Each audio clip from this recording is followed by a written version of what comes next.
Hey guys, this is Sonu Alawat लेकर आ चुका हूं हर संडे की तरह दी करंट अफेयर शो का एपिसोड नंबर 64, जिसमें हम लास्ट वीक के सभी मोस्ट इंपोर्टेंट एकदम सिलेक्टेड एकदम फिल्टर्ड करंट इवेंट्स को डिटेल के साथ डिस्कस करने वाले हैं। और आप लोग अच्छे से जानते हैं किसी भी कॉम्पिटिटिव एग्जाम में दी करंट अफेयर शो से बाहर एक भी क्वेश्चन नहीं बनता, इसलिए रेगुलर बेसिस पर दी करंट अफेयर शो को फॉलो करते रहिएगा और नोट्स बनाते हुए जरूर चलिएगा, क्योंकि इसका जबरदस्त बेनिफिट आपको देखने को मिलेगा। और आज के एपिसोड का पीडीएफ हिंदी और इंग्लिश दोनों ही लैंग्वेज में आपको वे टू सक्सेस के टेलीग्राम ग्रुप के अंदर देखने को मिल जाएगा, लिंक डिस्क्रिप्शन बॉक्स में। तो आज का एपिसोड बहुत ज्यादा इंपॉर्टेंट है, फोकस के साथ देखिएगा। चलिए फटाफट शुरू कर लेते हैं। उससे पहले आपको इन्फॉर्म कर दूं, जो हमारी वे टू सक्सेस की लास्ट 12 मंथ की करंट अफेयर की बुक है, इसका स्टॉक फ्लिपकार्ट के ऊपर लग चुका है और 26 जनवरी तक यानी कि रिपब्लिक डे तक आपको इसके ऊपर हैवी डिस्काउंट देखने को मिल जाएगा। तो फटाफट परचेज करके प्रिपरेशन शुरू कर दीजिए, लिंक डिस्क्रिप्शन बॉक्स में है। तो बात कर लेते हैं भाई आज के एपिसोड के first most important current event के बारे में। अमर जवान ज्योति का राष्ट्रीय युद्ध स्मारक में विलय किया गया। राष्ट्रीय युद्ध स्मारक को इंग्लिश में बोलते हैं नेशनल वॉर मेमोरियल। सबसे पहले बात करते हैं अमर जवान ज्योति है क्या, कब से इस ज्योति को जलाया गया था और यह ज्योति कहां पर जलती है। फ्रेंड्स, आपने अगर दिल्ली का इंडिया गेट थोड़ा नजदीक से देखा होगा, या फिर आपने मूवीज वगैरह में जरूर देखा होगा, या फिर आप हर साल रिपब्लिक डे पर भारत के प्रधानमंत्री को इस जगह पर सम्मान देते हुए जरूर देखते होंगे, जहां पर लिखा हुआ है अमर जवान। उसी के ऊपर एक उल्टी राइफल है और उसी के ऊपर एक सोल्जर का हेलमेट लगा हुआ है और इसी के पास आपको एक लो यानी कि एक ज्योति जलती दिखाई दे रही होगी। इसी को बोलते हैं अमर जवान ज्योति। फ्रेंड्स, आपको पता होगा 1971 में भारत और पाकिस्तान का युद्ध हुआ था, जिसमें भारत की जबरदस्त जीत हुई थी और एक नया राष्ट्र आजाद हुआ था बांग्लादेश के नाम से, जिसमें भारत के लगभग 3000 सैनिक शहीद हुए थे, जिनको सम्मान देने के लिए ये अमर जवान ज्योति की शुरुआत की गई थी 1972 से। अब सवाल उठता है कि इस ज्योति को सबसे पहले किसने जलाया था। भारत की पूर्व प्रधानमंत्री इंदिरा गांधी जी ने 1972 में इस अमर जवान ज्योति की शुरुआत की थी कि जो हमारे जवान 3000 शहीद हुए थे उनको हम सम्मान दे सके, उनको याद कर सके। ये ज्योति उन्हीं को समर्पित थी। इंपॉर्टेंट पॉइंट है, इसको नोट डाउन कर लीजिएगा। क्लियर है। अब फाइनली 21 जनवरी 2022 को इस अमर जवान ज्योति को नेशनल वॉर मेमोरियल में शिफ्ट किया गया, यानी कि उसमें भी एक ज्योति जलती है नेशनल वॉर मेमोरियल में भी सैनिकों के लिए, तो उसमें इसको मर्ज कर दिया गया, उसी में विलय कर दिया गया। अब ये ज्योति एक साथ जलती दिखाई देंगी आपको। तो ये जो नेशनल वॉर मेमोरियल है, ये इंडिया गेट से 200 मीटर की दूरी पर ही है। 2019 25 फरवरी को इसका उद्घाटन प्रधानमंत्री मोदी जी द्वारा किया गया था और उसी दिन मोदी जी ने यह अनाउंसमेंट भी कर दी थी, जो इंडिया गेट के ऊपर अमर जवान ज्योति जलती है उसको इसी में मर्ज किया जाएगा। और लगभग 2022 में पूरे 50 साल हो गए हैं ये ज्योति लगातार जल रही है और फाइनली इसका मर्ज हो चुका है नेशनल वॉर मेमोरियल में जो ज्योति जल रही है। ये जो आप स्क्रीन पर देख रहे हैं ये है नेशनल वॉर मेमोरियल, जिसका उद्घाटन मोदी जी ने 25 फरवरी 2019 में किया था। ये जगह पूरी तरीके से भारत के जो सैनिक अब तक शहीद हुए हैं, लगभग मैं आपको बता देता हूं 25,942 सैनिक शहीद हुए हैं अब तक, चाहे वो किसी भी युद्ध में हुए, किसी भी तरीके से वो शहीद हुए हैं। ये पूरी तरीके से उनको समर्पित है और जो इसके चारों ओर दीवार है, उन हर एक शहीद सैनिक का नाम और उसका बैज नंबर आपको देखने को मिल जाएगा। यानी कि ये पूरी जगह हमारे जो शहीद जवान है उनको समर्पित है, इसलिए यहां पर यह ज्योति का विलय किया गया एक जगह पर ही। काफी सारे लोग इसके विरोध में भी थे, आपने न्यूज वगैरह में देखा होगा कि इंडिया गेट से इसको हटाया गया। कुछ लोग कह रहे कि इसको बुझा दिया गया, बुझा नहीं दिया गया। अब देखिए इंडिया गेट जो है, इंडिया गेट हमें गुलामी की याद दिलाता है। इंडिया गेट क्यों बनवाया गया था? 1921 में इंडिया गेट अंग्रेजों के थ्रू बनवाया गया था। 1931 में उसका उद्घाटन हो गया था। आपको पता है फर्स्ट वर्ल्ड वॉर 1914 में हुआ था, उसमें जो भारत के सैनिक थे उनको जबरदस्ती अंग्रेजी सेना में भर्ती कराया गया और उनको वर्ल्ड वॉर फर्स्ट में लड़ाया गया और लगभग 90,000 सैनिक भारत के उसमें शहीद हो गए थे। साथ ही अंग्रेजी सैनिक भी थे, उन्हीं को समर्पित यानी कि उन्हीं की याद में, उन्हीं को सम्मान देने के लिए अंग्रेजों ने इंडिया गेट का निर्माण करवाया था। ठीक है, तो और इंडिया गेट के ऊपर किसी भी शहीद सैनिक का आपको नाम भी देखने को नहीं मिलेगा, जबकि जो नेशनल वॉर मेमोरियल है ये पूरी तरीके से अब तक के जितने भी सैनिक शहीद हुए हैं उनके नाम वगैरह आपको देखने को मिल जाएंगे। तो भाई इंपॉर्टेंट फैक्ट हो जाता है, इंपॉर्टेंट क्वेश्चन हो जाता है, जो अमर जवान ज्योति है वो शिफ्ट हो चुकी है राष्ट्रीय युद्ध स्मारक के अंदर।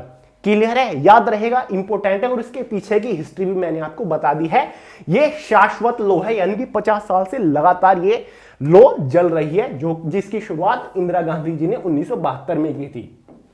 नेक्स्ट है, पीएम मोदी बने दुनिया के सबसे लोकप्रिय नेता। Friends, most popular leader in the world Modi ji दोबारा से बन चुके हैं। 2020 की रिपोर्ट में भी मोदी जी वर्ल्ड के मोस्ट पॉपुलर लीडर थे और 2021 की रिपोर्ट के अकॉर्डिंग भी मोदी जी दुनिया के सबसे पॉपुलर यानी कि सबसे लोकप्रिय नेता बने हुए हैं। दुनिया भर के जो मोस्ट पॉपुलर लीडर माने जाते थे, जैसे कि जो बाइडेन हो गए अमेरिका के राष्ट्रपति, बोरिस जॉनसन हो गए यूके के प्रधानमंत्री, इटली के प्रधानमंत्री, उनको भी पीछे छोड़ दिया है। हाल ही में एक रिपोर्ट जारी की गई है, एक लिस्ट जारी की गई जिसमें टोटल 13 लीडर्स को नाम दिया गया है। यह लिस्ट किसने जारी किया? मॉर्निंग कंसल्ट पॉलिटिकल इंटेलिजेंस, जो कि एक अमेरिका की एजेंसी है, अमेरिका की एक वेबसाइट है। एग्जाम में कई बार पूछ ले जाते हैं कि कौन सी लिस्ट ने ये रिपोर्ट दी है। मॉर्निंग कंसल्ट पॉलिटिकल इंटेलिजेंस ने इस लिस्ट को जारी किया है। मोदी जी पहले स्थान पर है, जिसमें उन्हें 71% रेटिंग मिली है। क्लियर है। अब बात कर लेते हैं जो हमारे पड़ोसी देश के नेता है। मैक्सिको के राष्ट्रपति एंड्रेस मैनुअल को 66% रेटिंग के साथ दूसरे स्थान पर रखा गया। इटली के प्रधानमंत्री मोरियो द्रागी तीसरे स्थान पर है 60% रैंकिंग के साथ। ब्रिटेन के प्रधानमंत्री बोरिस जॉनसन 26% रैंकिंग के साथ 13वें स्थान यानी कि लास्ट में रखे गए हैं। इसी सूची में अमेरिका के राष्ट्रपति जो बाइडेन 43% रेटिंग के साथ 6वें स्थान पर है। ठीक है, उसके बाद कनाडा के राष्ट्रपति आते हैं, उसके बाद ऑस्ट्रेलिया के प्रधानमंत्री वगैरह आते हैं 14% रैंकिंग के साथ। तो मोदी जी टॉप पर चल रहे हैं। दुनिया भर में सबसे ज्यादा पसंद किए जाने वाले, सबसे ज्यादा पॉपुलर जो लीडर है, नेता है, वो मोदी जी हैं। आप एक बार इनका जो सोशल मीडिया हैंडल है उसको कंपेयर करते हैं। ये आप देख रहे हैं मोदी जी का इंस्टाग्राम पेज है, जहां पर भारत के प्रधानमंत्री मोदी जी के 65 मिलियन फॉलोअर्स इंस्टाग्राम के ऊपर है। तो एक तरीके से यार जो आज की पावर है सोशल मीडिया, वो भारत के प्रधानमंत्री के पास बहुत अच्छे से है। आप देख रहे हैं फॉलोवर ट्विटर के ऊपर लगभग 74.9 मिलियन फॉलोवर मोदी जी के। वहीं पर अमेरिका के राष्ट्रपति जो बाइडेन के इंस्टाग्राम के ऊपर केवल 17.5 मिलियन फॉलोवर है। तो ऑब्वियसली वर्ल्ड के मोस्ट पॉपुलर नेता जो है, लीडर है, तो मोदी जी तो होनी है, क्योंकि आज के यूथ की तरह या फिर जो सेलिब्रिटी की तरह सोशल मीडिया एक तरीके से उनके हाथ में ही है। सोशल मीडिया के ऊपर इतने पॉपुलर चल रहे हैं वर्ल्ड वाइड के अंदर। फाइनली बात कर लेते हैं नेक्स्ट इंपोर्टेंट करंट इवेंट के बारे में। नोट करते हुए चल रही हो ना, तभी बेनिफिट होगा, वरना कोई फायदा नहीं रहेगा। केंद्रीय सरकार ने विक्रम देवदत्त को एयर इंडिया का नया चेयरमैन और सीएमडी नियुक्त किया। सीएमडी की फुल फॉर्म होती है चीफ मैनेजिंग डायरेक्टर। ठीक है, एयर इंडिया के बारे में आपने कहीं ना कहीं जरूर सुना होगा, जो कि एक एयरलाइंस कंपनी है जो कि इंडियन गवर्नमेंट की है, यानी कि इंडियन गवर्नमेंट एयर इंडिया को चलाता है, इंडियन गवर्नमेंट के अंडर ये आती है। फाउंडेशन 1932 में एयर इंडिया का हुआ था, मुंबई के अंदर, दिल्ली के अंदर इसका हेडक्वार्टर है। टाटा ग्रुप ने इसकी शुरुआत की थी, उसके बाद ये गवर्नमेंट हो गई और दिसंबर 2021 में एयर इंडिया के प्राइवेटाइजेशन के लिए बोली लगी थी, जिसमें सबसे ऊंची बोली टाटा ग्रुप ऑफ इंडस्ट्री ने लगाई, जो कि स्पेशल पर्पस के लिए इसको इस्तेमाल करेगा। लेकिन फिलहाल भी एयर इंडिया को government of India he head कर रही है, गवर्नमेंट ऑफ इंडिया के अंडर ही आती है। अब एयर इंडिया के नए चेयरमैन और नए सीएमडी नियुक्त किए गए हैं, जिनका नाम है विक्रम देवदत्त, जो कि आप स्क्रीन पर देख रहे हैं। एक सरकारी एयरलाइन है, सरकारी कंपनी है, इसलिए एग्जाम के पॉइंट ऑफ व्यू से इंपॉर्टेंट करंट इवेंट हो जाता है। 1983 बैच के आईएएस ऑफिसर है विक्रम देवदत्त, जो कि फिलहाल एयर इंडिया के नए चेयरमैन और सीएमडी नियुक्त किए गए हैं। याद रखिएगा, एयर इंडिया 1932 में शुरुआत की गई थी, कई बार पूछा जाता है। इसके फाउंडर आपको पता है जहांगीर रतन जी दादा बॉय टाटा, जो कि रतन टाटा के शायद अंकल लगते थे। ठीक है, नेक्स्ट है रिलायंस जियो यूपीआई ऑटो पे शुरू करने वाली पहली दूरसंचार कंपनी बन गई है। फ्रेंड्स, हाल ही में रिलायंस जियो ने एनपीसीआई के साथ कोलैबोरेशन करके यूपीआई ऑटो पे सर्विस की शुरुआत की है, जो कि अभी तक कोई भी दूरसंचार कंपनी यानी कि टेलीकॉम कंपनी शुरू नहीं कर पाई। एनपीसीआई के बारे में आपको समझा दूं, एनपीसीआई का पूरा मतलब होता है national payments corporation of India, यानी कि भारत के अंदर जितनी भी ऑनलाइन ट्रांजैक्शन होती है यूपीआई वगैरह के थ्रू, वो सब कुछ एनपीसीआई ही कंट्रोल करता है, वो सब कुछ एनपीसीआई के ही अंडर आता है। तो एनपीसीआई और जियो ने एक साथ कोलैबोरेशन किया और फाइनली जियो ने ऑटो पे की सर्विस शुरू कर दी है। अब ये ऑटो पे है क्या? ऑटो पे से मतलब क्या है फ्रेंड्स? आपके पास अगर जियो का सिम होगा, जियो का कनेक्शन होगा, तो आप कोई भी टैरिफ प्लान चला दें, 1 महीने का, 2 महीने का, 6 महीने का, 5 महीने का, 1 साल का, ठीक है।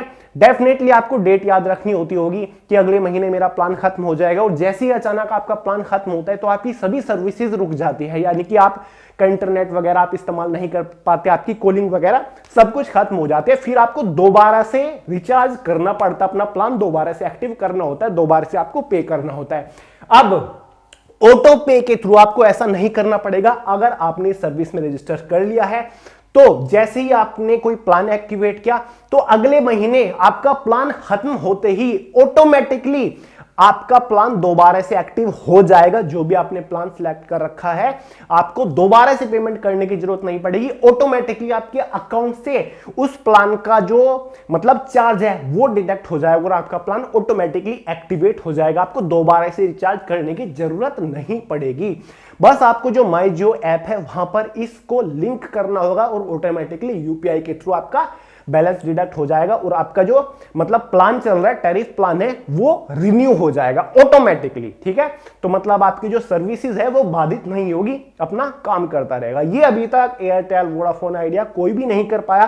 पहली बार जियो ने इसको शुरू किया है एनपीसीआई के साथ मिलकर। नाम इस सर्विस का है यूपीआई ऑटो पे, यूपीआई ऑटो पे। तो अगर एग्जाम में क्वेश्चन बन जाए कि कौन सी टेलीकॉम कंपनी ने यूपीआई ऑटो पे की सर्विस शुरू की है, तो याद रखिएगा जियो। नेक्स्ट है जैसलमेर में भारत पाकिस्तान सीमा पर लोंगेवाला में विश्व का सबसे बड़ा खादी राष्ट्रीय ध्वज प्रदर्शित किया गया। यह भी बहुत बड़ा विश्व रिकॉर्ड बनाया गया है एक तरीके से भारत के द्वारा, क्योंकि जो दुनिया का सबसे बड़ा खादी फ्लैग है, ठीक है, खादी फ्लैग जो कि आप स्क्रीन पर देख रहे हैं, यह प्रदर्शित किया गया। कहां पर किया गया? जैसलमेर में किया गया। जैसलमेर कहां पर पड़ता है? राजस्थान के अंदर पड़ता है। एक बार आपको लोकेशन दिखा देता हूं।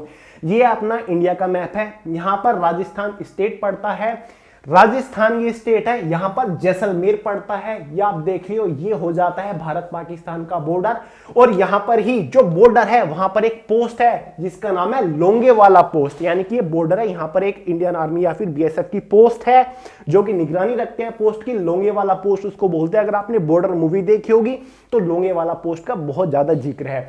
तो फाइनली जैसलमेर में भारत पाकिस्तान बॉर्डर पर ये सबसे बड़ा खादी राष्ट्रीय ध्वज प्रदर्शित किया गया। इसकी खास बात बता दूं, यह राष्ट्रीय ध्वज लगभग 225 फीट लंबा है, यानी कि 225 फीट इस राष्ट्रीय ध्वज की लंबाई है, 150 फीट ये चौड़ा है, साथ ही इसका वजन लगभग 1400 किलोग्राम, 1400 किलो का ये राष्ट्रीय ध्वज है। कितने लोग लगे होंगे इसको मैनेज करने के लिए? 70 खादी कारीगरों ने 49 दिन में, यानी कि 70 लोग लग गए इसको बनाने में और 49 दिन का टाइम लग गया इस इतने बड़े खादी ध्वज को बनाने के लिए। 49 डेज का टाइम लग गया, ठीक है। तो बहुत बड़ा अपने आप में रिकॉर्ड। इससे पहले इसी टाइप का एक और खादी ध्वज फहराया प्रदर्शित किया गया था लद्दाख में, और वो गांधी जयंती के टाइम पर 2 अक्टूबर को किया गया था। ये फाइनली आर्मी डे जब था 15 जनवरी को भारत के अंदर भारतीय सेना दिवस मनाया गया, उसी दिन इसको प्रदर्शित किया गया जैसलमेर के अंदर। जगह का नाम याद रखिएगा और कहां पर किया गया? लोंगेवाला पोस्ट, यानी कि भारत पाकिस्तान के बॉर्डर पर। नेक्स्ट है इंपॉर्टेंट है, अपॉइंटमेंट से रिलेटेड, अक्सर नियुक्तियों से रिलेटेड क्वेश्चन बनते हैं। लेफ्टिनेंट जनरल मनोज पांडे को अगला थल सेना उप प्रमुख चुना गया। पोस्ट का नाम देखिए, थल सेना यानी कि इंडियन आर्मी के उप प्रमुख, यानी कि वॉइस चीफ, ठीक है, sorry vice chief. Vice chief of army staff चुना गया किसको? लेफ्टिनेंट जनरल मनोज पांडे को। अगर मैं आपसे पूछूं who is the chief of army staff, कौन है बताइए? डेफिनेटली पता होगा, बहुत ही कॉमन है, एम नरवणे, यानी कि Manoj Mukund Naravane Indian army staff के चीफ हैं। लेकिन बात हो रही है vice chief of army staff, किसको नियुक्त किया गया? इनका नाम है लेफ्टिनेंट जनरल मनोज पांडे, जो कि आपके सामने स्क्रीन पर है। और ये 43वें vice chief of army staff नियुक्त किए गए हैं। Vice chief of army staff की जो शुरुआत हुई थी इस पोस्ट की, वो 15 जनवरी 1965 में हुई थे। और इस पोस्ट के जो पहले होल्डर थे वो पीपी कुमार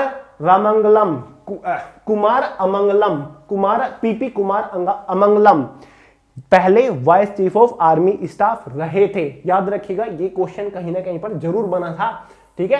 तो vice chief of army staff second Indian army की बड़ी रैंक है, इसलिए इंपोर्टेंट क्वेश्चन हो जाता है, याद रखिएगा। फॉर्मर कौन थे, यानी कि 42वें vice chief of army staff का नाम मैंने नीचे लिख दिया, चांदी प्रसाद मोहंती। ये थे पुराने, यानी कि इनसे पहले। याद रखिएगा, दो चीज याद रखिए, एक तो 43वें बने हैं और साथ ही पोस्ट का नाम है vice chief of army staff. इनका नाम याद रखिएगा, लेफ्टिनेंट जनरल मनोज पांडे है इनका पूरा नाम। बात करते हैं नेक्स्ट करंट इवेंट के बारे में।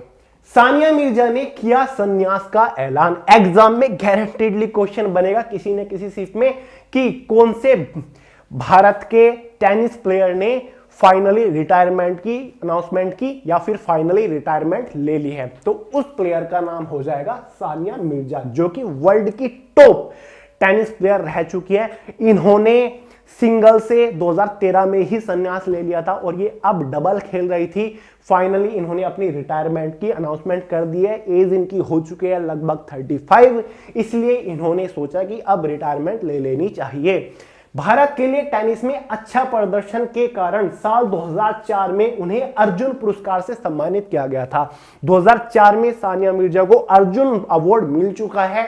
इसके अतिरिक्त उन्हें साल 2006 में पद्मश्री से भी सम्मानित किया जा चुका है। पद्मश्री पाने वाली सानिया मिर्जा सबसे कम उम्र की महिला खिलाड़ी भी है, यानी कि भारत की इकलौती सबसे कम उम्र की महिला खिलाड़ी पद्मश्री लेने वाली सानिया मिर्जा ही है। तो याद रखिएगा, इंपॉर्टेंट क्वेश्चन हो जाता है। और इनसे रिलेटेड एक और क्वेश्चन एनटीपीसी के एग्जाम में कम से कम 2 बार पूछा गया। एक किताब है as against odds, as against odd एक किताब है। यह पूछा जाता है कि यह किताब किस शख्सियत की बायोग्राफी है। तो एस अगेंस्ट ओड्स जो किताब है ये सानिया मिर्जा की ही बायोग्राफी है। इसके जो ऑथर है वो सानिया मिर्जा, इमरान मिर्जा, साथ ही शिवानी गुप्ता है। याद रखिएगा, किताब का नाम है एस अगेंस्ट ओड्स, जो कि सानिया मिर्जा की ही बायोग्राफी है। इसको लिखा है सानिया मिर्जा, इमरान मिर्जा, साथ ही शिवानी गुप्ता। तो 2-3 इंपोर्टेंट फैक्ट बता दिए, एग्जाम में क्वेश्चन कैसे भी बन सकता है। नेक्स्ट है, वैज्ञानिकों ने हाल ही में बृहस्पति जैसा ग्रह की खोज की। हाल ही में न्यूज वगैरह या फिर न्यूज़पेपर में आपने कहीं ना कहीं जरूर देख लिया होगा कि नासा के वैज्ञानिकों ने बृहस्पति ग्रह जैसा, यानी कि जो जुपिटर है उसका सिमिलर एक और ग्रह की खोज की है। और उस ग्रह को जो नाम दिया है वैज्ञानिकों ने वो TOI 2180b उस ग्रह को नाम दिया है। इसको क्यों बताया जा रहा है जुपिटर की तरह? क्योंकि इसका जो मास वगैरह है वो जुपिटर के सिमिलर है। साथ ही जुपिटर एक गैसियस प्लेनेट है, तो यह भी एक गैसियस प्लेनेट है। जुपिटर के ऊपर मैक्सिमम मात्रा में हाइड्रोजन हीलियम गैस पाई जाती है। इस ग्रह के ऊपर भी मैक्सिमम मात्रा में हाइड्रोजन और हीलियम गैस ही है।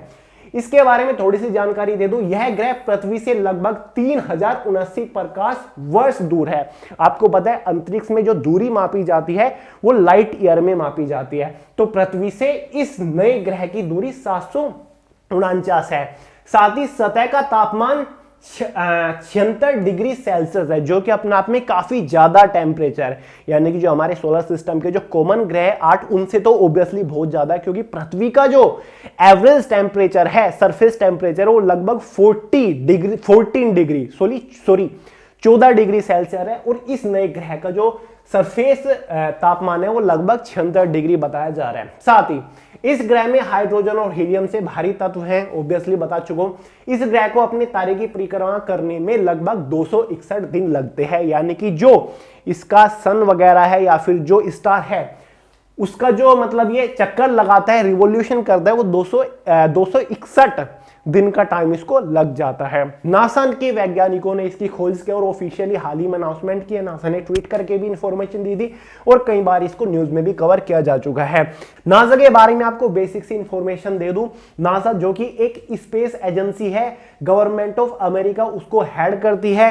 साथ ही नासा की फुल फॉर्म होती है national aeronautics and space administration. NASA का जो हेडक्वार्टर है वाशिंगटन डीसी यूनाइटेड स्टेट के अंदर है। नासा की जो फाउंडेशन हुई थी 29 जुलाई 1958 को हुई थी यूनाइटेड स्टेट के अंदर। फिलहाल इसको जो हेड कर रहे हैं, फिलहाल इसके जो चीफ है वो स्टीव जर्सिकी और साथ ही बिल नेल्सन है। ठीक है, एग्जाम में कई बार पूछ ले जाता है, नोट डाउन कर लीजिएगा किसी कोने में, इंपॉर्टेंट फैक्ट है। ठीक है, नाम याद रखिएगा इस नए ग्रह का, जुपिटर की तरह ये ग्रह, जुपिटर से इसकी तुलना की गई है। TOI 2180b इस ग्रह को नाम दिया गया है नासा के वैज्ञानिकों के द्वारा। बात कर लेते हैं नेक्स्ट इंपोर्टेंट करंट इवेंट के बारे में जो कि एग्जाम में जरूर पूछा जाएगा। 23 जनवरी को पराक्रम दिवस मनाया गया। फ्रेंड्स, आज है 23 जनवरी और आज ही पराक्रम दिवस के रूप में मनाया जा रहा है। और आपको पता है 23 जनवरी को होती है सुभाष चंद्र बोस जी की जयंती। और आपको पता होगा इस चीज का, मैं कई बार बता चुका हूं, 23 जनवरी 2021 को मोदी जी ने यह अनाउंसमेंट की थी, यह घोषणा की थी कि हर साल 23 जनवरी को सुभाष चंद्र बोस जी की जयंती के उपलक्ष्य में पराक्रम दिवस मनाया जाएगा। यानी कि सुभाष चंद्र बोस जी की जयंती को पराक्रम दिवस के रूप में मनाया जाएगा। पराक्रम दिवस का मतलब होता है डे ऑफ वैल्योर। डे ऑफ वैल्योर का हिंदी मतलब है वीरता का दिन। यानी कि 23 जनवरी को भारत के अंदर वीरता का दिन मनाया जाता है। और इस बात का पता होगा, इस बार 125वीं जयंती मनाई जा रही है सुभाष चंद्र बोस जी की, क्योंकि इनका जो जन्म हुआ था 23 जनवरी 1897 में हुआ था। कई बार पूछ लिया जाता है। ठीक है, और सुभाष चंद्र बोस जी के बारे में आपको बताने की जरूरत नहीं होगी, इन्होंने ही आजाद हिंद फौज का गठन किया था।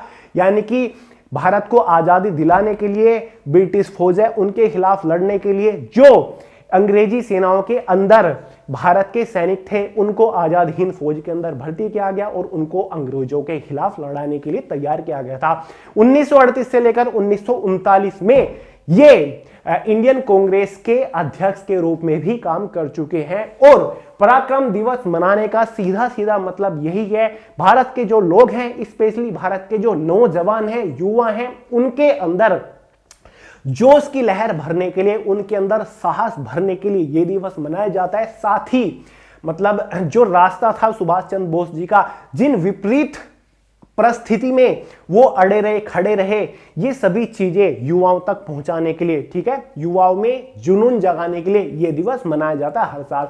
तो पराक्रम दिवस के नाम से मनाया जाता है सुभाष चंद्र बोस जी की जयंती। और याद रखिएगा इस बार 125वीं जयंती मनाई जा रही है।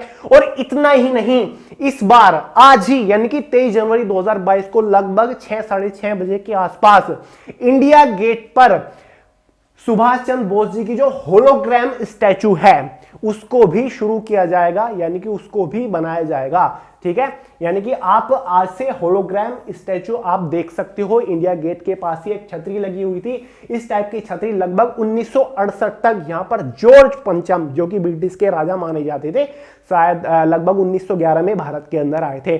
ठीक है, वहां तो उनकी मूर्ति थी। 1968 में जॉर्ज पंचम का स्टैचू यहां से हटाया गया, तब से छतरी खाली पड़ी हुई थी।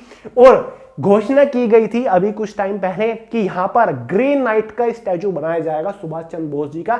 जब तक ग्रे नाइट का स्टैचू बनके तैयार नहीं होता तब तक यहां पर होलोग्राम स्टैचू रहेगा सुभाष चंद्र बोस जी का, जो कि आज शाम 6 बजे के आसपास से आप देख पाओगे। यानी कि इसका अनावरण आज ही हो जाएगा भारत के प्रधानमंत्री मोदी जी द्वारा। तो याद रखिएगा, इंपॉर्टेंट फैक्ट मैंने आपको बताया कितने सारे। नेक्स्ट है, विराट कोहली ने छोड़ी टेस्ट की कप्तानी। आप सभी को पता है विराट कोहली ने पिछले 2 महीने के अंदर तीनों फॉर्मेट से कप्तानी छोड़ दी है। सबसे पहले उन्होंने T20 के टाइम पर T20 से की कैप्टनसी छोड़ी, उसके बाद उन्होंने वनडे की कैप्टनसी छोड़ी और फाइनली अब टेस्ट की भी उन्होंने कैप्टनसी छोड़ दिया। आपको पता चल गया होगा T20 या फिर वनडे के जो कैप्टन है रोहित शर्मा है, लेकिन अभी तक टेस्ट फॉर्मेट के कैप्टन कौन रहेंगे ये फाइनल नहीं हुआ है, क्योंकि विराट कोहली ने तो छोड़ दी है कप्तानी। लगभग नाम लिया जा रहा है, शायद रोहित शर्मा हो सकते हैं या फिर केएल राहुल हो सकते हैं, क्योंकि रोहित शर्मा को इस वजह से नहीं प्रायोरिटी दी जा रही है क्योंकि एज उनकी हो चुकी है, टेस्ट के लिए नहीं है, काफी लोग बोल रहे हैं, मुझे तो इतना एक्सपीरियंस नहीं है फिर भी। तो फाइनल यार 2014 से 2022 तक विराट कोहली एक कैप्टन बने रहे टेस्ट फॉर्मेट के भी, और सबसे सफल कैप्टन माने जा रहे हैं टेस्ट फॉर्मेट के, अब तक भारत के सबसे सफल कैप्टन माने जा रहे हैं, क्योंकि इन्होंने अपने कार्यकाल में लगभग 68 टेस्ट मैच खेले, जिनमें से इन्होंने 40 मैच जीते हैं, 17 ये हारे हैं, 11 इनके मैच ड्रॉ हुए थे। लगभग 58.82 का इनका विन रेट रहा है। आपको एक बार रैंकिंग भी गिना देता हूं, यानी कि दुनिया के चौथे सबसे बेस्ट टेस्ट मैच के ये कैप्टन माने जा रही है। टॉप पर बताने ग्रीम स्मिथ है जो कि दक्षिण अफ्रीका के खिलाड़ी हैं। 109 मैचों में से उन्होंने 53 मैच जीते हैं, 29 हारे हैं। दूसरे नंबर पर हमारे रिकी पोंटिंग है ऑस्ट्रेलिया के, 77 मैच उन्होंने खेले हैं, 48 मैच जीते हैं। स्टीव वो ऑस्ट्रेलिया के 57 मैच उन्होंने जीते हैं अपनी कैप्टनसी में, 41 हारे हैं। वहीं पर विराट कोहली चौथे नंबर पर आते हैं दुनिया के सबसे बेस्ट कैप्टन के रूप में, जहां पर 68 मैच उन्होंने खेले हैं, 40 मैच जीते हैं, साथ ही 17 ही मैच केवल वो हारे हैं। और भारत के भी कुछ टॉप 5 टेस्ट फॉर्मेट के कैप्टनों की लिस्ट मैंने आपके लिए निकाल के लेकर आया हूं। इनमें सबसे बेस्ट टेस्ट फॉर्मेट के कैप्टन विराट कोहली साबित हुए हैं। तो याद रखिएगा, कभी एग्जाम में क्वेश्चन बन जाए कि हाल ही में कौन से देश के कैप्टन ने टेस्ट फॉर्मेट की कैप्टनसी छोड़ दी है, तो याद रखिएगा भारत के ही कैप्टन थे विराट कोहली। तो अब फाइनल यार ये लग रहा है कि ये बिल्कुल माइंड फ्री के साथ खेलेंगे, क्योंकि तीनों फॉर्मेट में ये as a player, as a खिलाड़ी खेलते रहेंगे। ठीक है, तो चलिए दोस्तों, ये था शायद आज का last important current event. I hope आपने एंजॉय किया होगा, नोट्स मेंटेन किए होंगे, नोट्स बनाए होंगे, और साथ ही पीडीएफ तो आपको प्रोवाइड कर ही दूंगा वीडियो सक्सेस के टेलीग्राम ग्रुप के अंदर। लिंक डिस्क्रिप्शन बॉक्स में ज्वाइन कर लीजिएगा, सभी पीडीएफ आपको अब तक के वहां पर मिल जाएंगे। इंस्टाग्राम के ऊपर फॉलो कर सकते हैं, क्योंकि छोटी मोटी अनाउंसमेंट वहीं पर करता रहता हूँ। चैनल को सब्सक्राइब करना मत भूलिएगा। और बुक के बारे में एक बार फिर से बता दूं, केवल करंट अफेयर की बुक के ऊपर ही रिपब्लिक डे के उपलक्ष्य में आप लोगों की डिमांड पर हैवी डिस्काउंट लगा रखा है। फटाफट बुक को परचेज कर लीजिए, बहुत ही लिमिटेड स्टॉक है, क्योंकि बुक लगाते हैं तुरंत खत्म हो जाती है, डिमांड बहुत ज्यादा है, तो यार टाइम वेस्ट मत करिए। तो चलिए दोस्तों, आज का दी करंट अफेयर शो पसंद आया हो लाइक करिएगा, दोस्तों शेयर करिएगा, चैनल को सब्सक्राइब करना मत भूलिएगा। मिलते हैं अगली वीडियो में बहुत जल्द, तब तक के लिए जय हिंद।